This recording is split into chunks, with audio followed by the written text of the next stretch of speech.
Welcome to YogiViews, where my guest is yoga itself, through interviewing those who practice it, teach it, sell it, or simply love it. I am Antonio Sausis. Most yoga practitioners would agree that yoga improves their health and makes them feel and look better. But is this true or just a popular belief? Can yoga really improve the health of those who practice it? To answer this question, I've invited today a doctor. He's Baxter Bell. Welcome, Baxter. Nice to be here. Thanks. Baxter has been actively deepening his understanding of yoga and relaxation since making the stress-reducing move from a career as a busy family doctor to that of a yoga teacher and medical acupuncturist. He is now involved in the integration of therapeutic applications of yoga with Western medicine, lecturing to healthcare professionals around the country, as well as adding yoga to his care of patients in his medical acupuncture practice. He's a graduate of the Piedmont Yoga Studio's 18th Man Advanced Studies program and has since become director of their Deep Yoga program, teaching the Experiential Anatomy, yoga technique, and yoga methodology portions of the training. He is also on faculty for several teacher training programs around the country. He studied with Rodney Yee, Patricia Walden, and Erich Schiffmann, and has been strongly influenced by the work of TKV Desikachar and Donald Moyer. Baxter teaches classes, workshops, and retreats around the country and internationally. It's somehow more common to associate some of the asanas or the physical aspects of yoga with healing. But as we were discussing earlier, yoga also includes breath work and meditation and other aspects. Are those other aspects healing as well? Very much so. An example for you. I spent some time up here in Northern California in the town of Petaluma, just up the road from you. And I would go up there twice a week to work in an office and do medical acupuncture. And that simply means I'm a physician who's done postgraduate training in acupuncture to be able to offer that as a tool to my patients here in California. So I'm at the office and mostly I'm doing acupuncture, but my partner there knows that I'm also a yoga teacher. He's a physician and he's attended my classes when I've taught at workshops and retreats and stuff. And so he sends one of his patients to see me because of some chronic pain issues. And she's a manager at a busy business. She's got 30 or 40 people underneath her. She's on her computer, on the phone, in personal meetings all day long. And she had a car accident. She had some persistent neck pain. And it's not, the pain is a little bit better, but it's there still. And so she finds that she's thinking so much about this pain that it's getting really difficult for her to focus effectively on her job. And she's becoming very concerned about this, pretty anxious. And so he asked her to see me for some yoga tools. So the first thing I said is, we're just going to learn how to follow our breath mindfully. And I basically taught her what our viewing audience might know is just basic mindfulness on the breath. Mm-hmm. She had never done anything like this. She had never done any yoga in her life. And she was in, I would guess, probably in her mid-40s. So I teach her this simple mindfulness technique. And I say, in your office tomorrow, try to find several minutes in the morning, in the afternoon, before you leave, where you just take 30 seconds or a minute. Set your watch, do something where you just pay attention to your breath. So she learns it. She goes home and she's thinking, what am I going to do? How am I going to do this tomorrow? And she's taking a bath. And I don't know if you know this, but in the bathroom when you're in the tub, there's a kind of an echoey resonance, and she could hear her breath very clearly. Mm-hmm. And she's like, wow, I can really experience my breath right now in such a clear way. How could I recreate that at the office tomorrow? And then she recalled that one time before, when she had earplugs in, the breath had the same quality. And she thought, I'm going to take my earplugs to work tomorrow. When I'm not on the phone, when I'm on the computer and not talking with others, I'm going to put the earphones in, pause, and do my breath technique. She stopped in a day later. She reported that her pain level had diminished 50% in 24 hours. Imagine. Doing one simple beginning level yogic technique of mindful breath awareness. Mm-hmm. So, to me that's my favorite story, because it's so simple, but it's so beautiful and simple that someone took the teaching, practiced it when they got home, figured out how I'm going to apply this in my real life, made it happen, and then reaped some benefits from that. Well, I don't know if you would agree with this, but people who are using yoga for therapeutic reasons are usually the most serious students. Because the regular students, well, yeah, go, they don't go, it's a little bit different, but Yes. sometimes the people who are in need really take the techniques really to heart. They do, yeah, and I think that's why when you have students or community members who come to see you as a yoga therapist or a yoga teacher who has experience in the therapeutic aspects of yoga, their motivation is much higher. Yes. And yes. so you're more likely to have them, and it's, I see this a lot. And sometimes, in my capacity as a physician, medical acupuncturist, and yoga teacher, a lot of people have family members or friends who say, you should go see this guy. And they go to see me not because they wanted to come, but because someone encouraged them to come. And those students, again, are there at someone else's encouragement. So I may teach something very similar to them, but I find that sometimes they do not follow through because the motivation is not their own. Yeah. The motivation is coming from someone else's encouragement. Mm-hmm. So the people who are there really, when they come in and they say, I'm really looking for something that can really help me because I'm really struggling. Yeah. Those are the folks who are hungry yes. to learn the techniques, to commit to a regular practice. Yes. And when they return, I usually have them come back in 2 weeks or 4 weeks for a follow-up. When they come back in and I say, tell me about how your practice has been going. And they say, well, every day I sit down and I do the practice. I say, well, tell me what's been happening. And I know that there's going to be a really good result. Yeah. And invariably, they've been seeing results already. Yeah. When the first thing that they say is, well, I haven't actually done anything since you were here, since I was here 2 weeks ago. Then I know that it's going to be very difficult. And then we have to talk about motivation. And how does one motivate? How does one stoke one's own fire and willpower to actually learn something new? Because it's not necessarily easy to learn something new. No. And there are personalities and constitutions that are more drawn to that and others that are not. Yeah, well, but you're also bringing one of the core principles of yoga, abhyasa, the practice, which without practice there are no results. That's right. Now let's focus a little bit of one of the very important issues that affect us in the modern world, which is stress. Mm-hmm.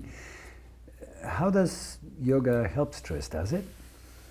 It does. I think the same core global effect, the global benefit I talked about, in which the yoga practices influence the nervous system, the breath, the heart rate, all of those factors, it starts to affect our stress response. Stress exists for all of us. Mm-hmm. And so our response to stress, the way our body might be hardwired to quickly go into the fight or flight response, or perhaps we're a little more grounded and we don't react so quickly. As my friend Nina says, let's not panic just quite yet. So she found that she was very anxious at one time in her life, and as she started practicing yoga, she started realizing that she would often become very anxious and worrisome before the worries about the future actually came to fruition. And oftentimes her predictions were inaccurate on what was going to happen. So she started to realize that as she was practicing yoga, that she could pause and create more space, especially when there were mental reactions coming up, that she could watch and notice, oh, I'm becoming reactive, I'm getting a little anxious, back up a little bit, give it a little space, and not trigger her stress response. So I think that a lot of the yoga techniques are very helpful in helping us recognize our triggers, how quickly we react to stressful actions, what kind of results they have when we become stressed out.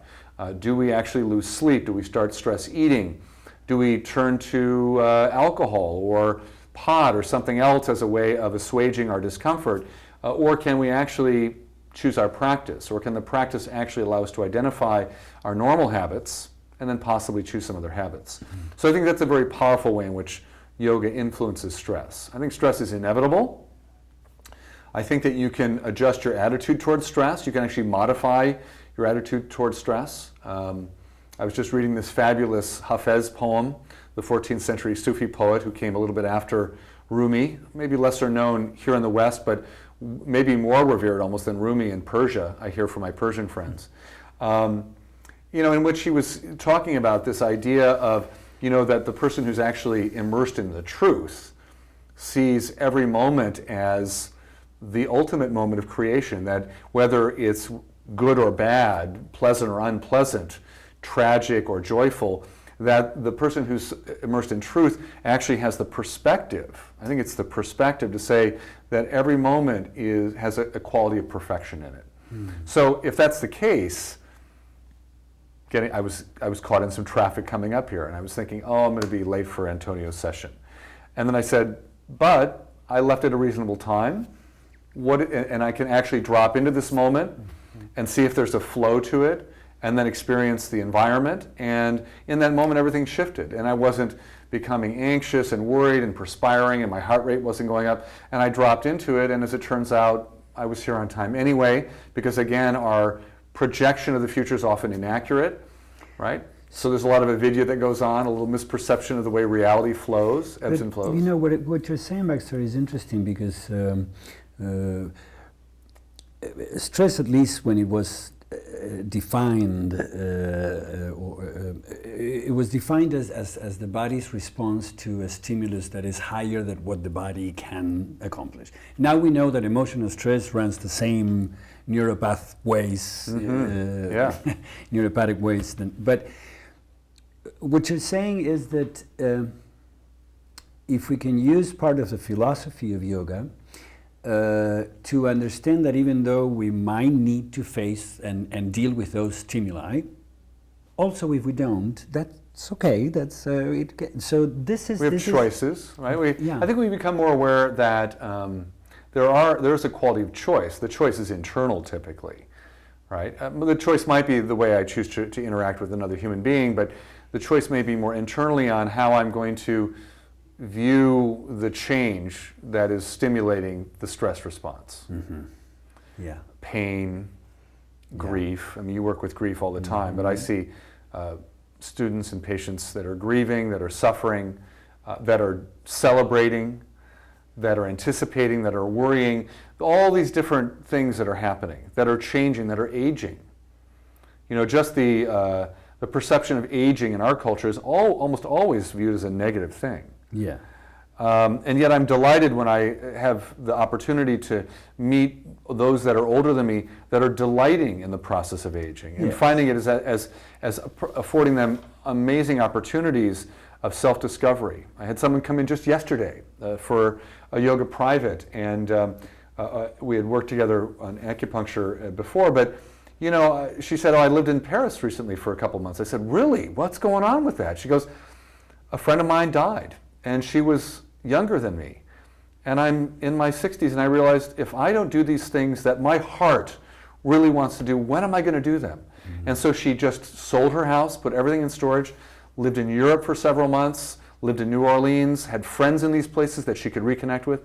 And she said, you know, my life is really so amazing now. And it's so different than it was 2 years ago before this loss of a dear friend of mine shifted my perspective about aging. And suddenly, she's having physical stuff happening. She's still contending with the fact that the body, for all of us, is going to get old and sick and die. I mean, that's not fun. That's not fun. But at the same time, there's other possibilities as well. There's a great little post that Jill Satterfield just did for us on my blog, and Jill's just moved out here from New York City, and she's taught at Spirit Rock for I think many years. And she was talking about people who claim that yoga can heal everything. And so we gave her this little platform to rant a little bit. It's a really good rant. But she says, you know what? Yoga doesn't heal everything. And you know, sometimes, as we were talking about, it's going to be helpful sometimes, but not always. And even saying to people, practice every day the right way and it's going to have fruits is not also always going to be true. So, you know, I think that the other philosophical little kernel that I love from the Gita is the one that says, you know, give yourself fully to whatever you're doing. Do it with great passion, care about what you're doing, but have little concern for the outcome of success or failure, which in the West is really hard to deal with because it's all about success here. Right? Which is the second most important concept in yoga, unattachment. Yes.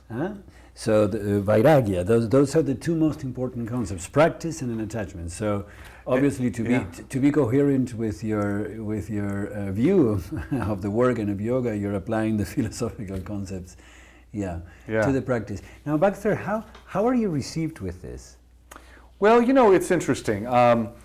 I feel like I've been pretty fortunate. When I first started teaching yoga back in 2000, 2001, I traveled back to the Midwest where my practice was, and I offered a workshop at the hospital where I had admitted patients for 10 years. So I was on staff there. Everybody knew who I was. I was a busy family doc, and the specialist knew who I was because I referred my patients to them all the time. And you know, I had a small but delightful turnout of people that knew me pretty well. So some of my partners in my practice came, and a few other folks in the community. It wasn't a huge turnout, but they were very interested in what I had to say. Now, did that lead to them diving into yoga as a personal practice? Probably not. I never heard back that that was the outcome. Nor did I hear them referring to yoga practitioners in the community. But it was a first step for me in sharing this practice I was falling in love with and the potential I thought it might hold for healthcare to the community that I used to work in. Since that time, as I've traveled around the country and around the world, presenting workshops sometimes on therapeutic topics and sometimes not, sometimes just general topics on yoga, I'll often have physicians that will come and attend because they're kind of intrigued that here's a doctor who's teaching yoga. Correct. And we'll often have conversations before or after class. And you know, invariably, what they tell me is how they struggle to maintain equanimity as they try to practice modern medicine. Mm-hmm. That they're really feeling pushed and pulled in all different directions. That they have very little time to nurture their own souls and have enough time for their family and their community. And they're wondering how I made that change. How could I give up what I had and move to this, and was it working out okay?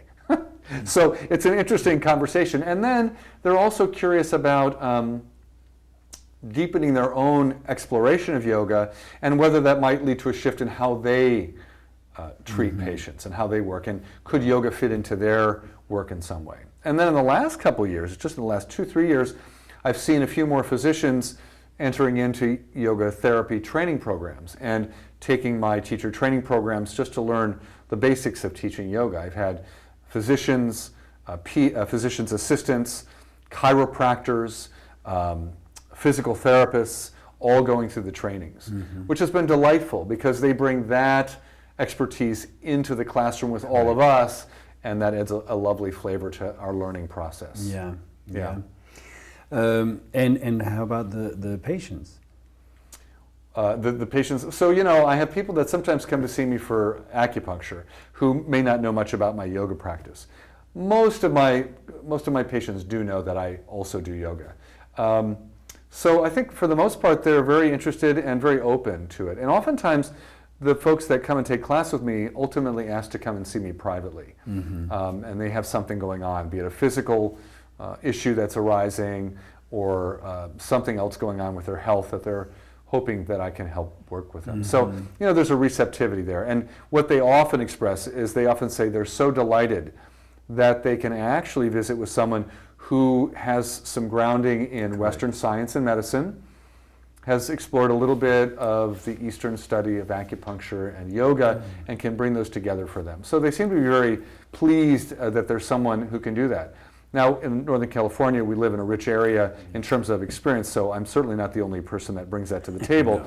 But you know, I think that as time goes on, we're probably going to see people with more cross-training being able to offer those kinds of specialties to people. Yeah. Now, you teach in several yoga therapy trainings. I do. How do you think that's going? Well, you know, it's going well as a trend. There are more and more yoga therapy programs popping up all over the country and internationally as well.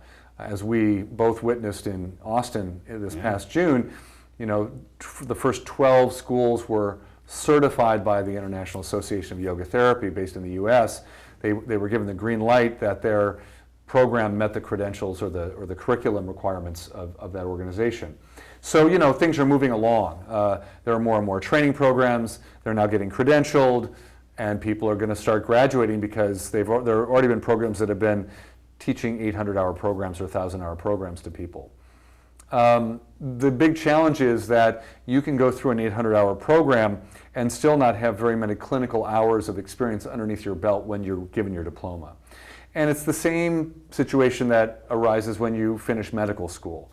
your last 2 years, you are in the clinics. But you finished medical school after 4 years. 4 years. 4 years. And I don't know how many hours that was, but it's 4 years no full one time. counts hours in those. Yeah, no, it's just... Which is a little bit what happens in some of the yoga therapy trainings in India. Yeah.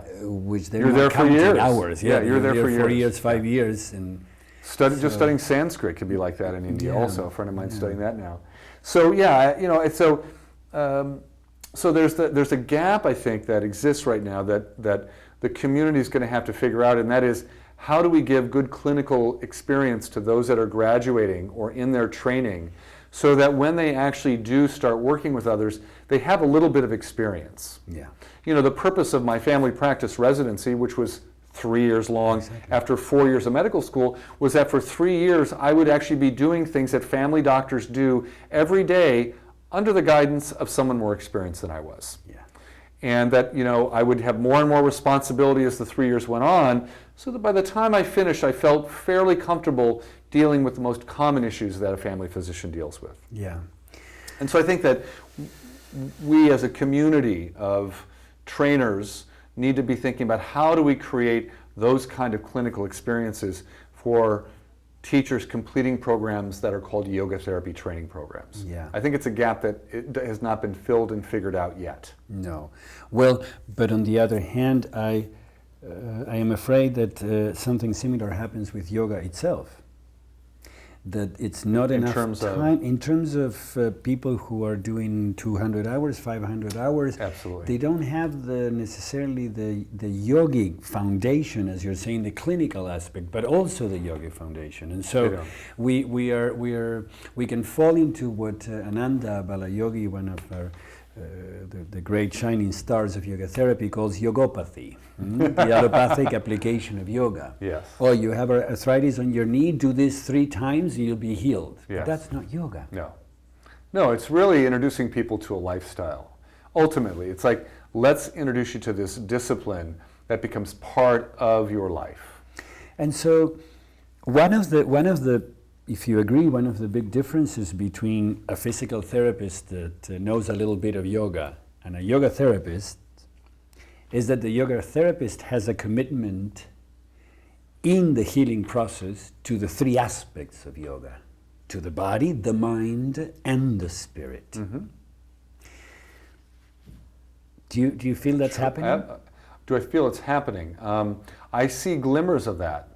What I was interested in getting ready to come and speak with you today is I decided to read through several of the articles in the magazine that's put out by the IAYT 3 times a year that Kelly Birch is the editor of. And you know, it was interesting as I read the articles that were all kind of on therapeutic topics, yours on grief, Shelley Prosko had an interesting article on low back pain, is that no one was actually giving a prescription of how to work with grief in a prescriptive fashion. No. They were talking about deep listening, about an allowing, about a recognition of complexity, about meeting the individual where they are, and really not just guiding them through low back pain, but really concerned about their overall development. Mm-hmm. So that was incredibly encouraging to see, at least in a publication that is representing the idea of yoga therapy, that we aren't getting to the point where it's spotlight on arthritis, and then, you know, these are the 3 basic protocols that everyone can apply to arthritis. Mm. That, you know, fortunately I'm not seeing that happen, and so that's a positive, but I still think there's a gap, and as we both experienced, a lot of people that are trying to come out and call themselves yoga therapists are hungry for protocols, and this happens all the time as I teach in these seminars. Is I try to give a conceptual way to think about the endocrine system, talking about it from a physiologic standpoint, how it might affect the energetic centers of the body, on the subtle level of pranamaya, how it might affect the mind functioning, so the endocrine system comes out of balance. What are the common psychological ramifications, such as anxiety and depression in those with hypo or hyperthyroidism, as an example. But I'm not going to suddenly then say, and this is exactly what you do for that, because there is no exactly what you do for that. No, you can apply a yogic perspective of the 5 mayas. You could apply the perspective of the nadi energy flow. You could choose to approach how you might work with a client in any number of ways. And fortunately, entering from different ways often affects the whole system. So that's one of the beauties of yoga, and why my friend Susie Amendola, who's out in Nebraska and has been working with Dean Ornish in their heart health program, teaching the yogic aspect of their stress reduction plan, says, you know, I don't know why we have to even talk about yoga therapy. She goes, yoga is therapeutic. Yoga in its totality has a therapeutic quality. So again, not so reductionist, but really expanding it out and saying, let's experience yoga. Let's experience it on all these levels that you just mentioned, on the physical, on the mental, emotional, on the spiritual. And let's keep that all in mind as we experience it. Would you agree that while that is true, it's not specific? This is a little bit like all talking is therapeutic. If you want to solve your life, don't go talk to the florist in the corner, because it's not going to happen. Not all talking is therapeutic. Not all talking. Right, so not all yoga is therapeutic. Yoga can be therapeutic, yes. but you must be somehow careful. Now, yes, absolutely. When there was a huge infection in the world, then antibiotics showed up. Yes. What is making yoga therapy show up now? What do you think is calling? I think it's I think one potential factor. I mean, it's not the only thing, but I think it's I think people are yearning for both an inner connection and a connection to other that doesn't happen in most modern healing interactions. I have to say I've been very fortunate this week. I went to see my primary care doctor. So I just want to say that to the listeners out there. I'm a physician and I have a family doctor, and I go to see my family doctor about every year. So I went in for my checkup, and then I also asked for a referral to see a specialist about something that I just wanted to get checked out. And I have to say I was very pleasantly surprised that they weren't in, because they all have to do computer charting now. And I've had other bad experiences where the physician actually never looked up, never even said my name, and was just putting information into the computer as they asked me questions, very rarely even looking my way. And I even had one experience when no one actually laid hands on me. This was a couple years ago. But I have to say this week that my 2 doctors were excellent. But I think that many people are not having those excellent experiences. And so they come to yoga, they hear it's good for you, it's good for your health. And suddenly they actually do feel better. They actually feel better at the end of the practice. And if they have a really skilled instructor, they have a connection that gets established very early on. And they're seen and acknowledged as a human being that's important. And that's therapeutic. And so I think those 2 simple factors of experiencing something that actually makes you physically and mentally feel better in your own body for the first time maybe in a while, and also connects you with other, are extremely powerful. That I have to say I agree with you, Baxter. And I would have 100 more questions for you, and I'm sure you would have 100 more responses, but our time is up. I want to thank you for having come to the show today and for share your wisdom and your experience with you. And I hope to have you here some other time. It would be lovely to have another conversation since we just got started. So thank you very much. Sure, namaste to you. I hope you like our show today. And if you care to let me know, shoot me an email at antonio@yogiviews.com. I look forward to seeing you the next time.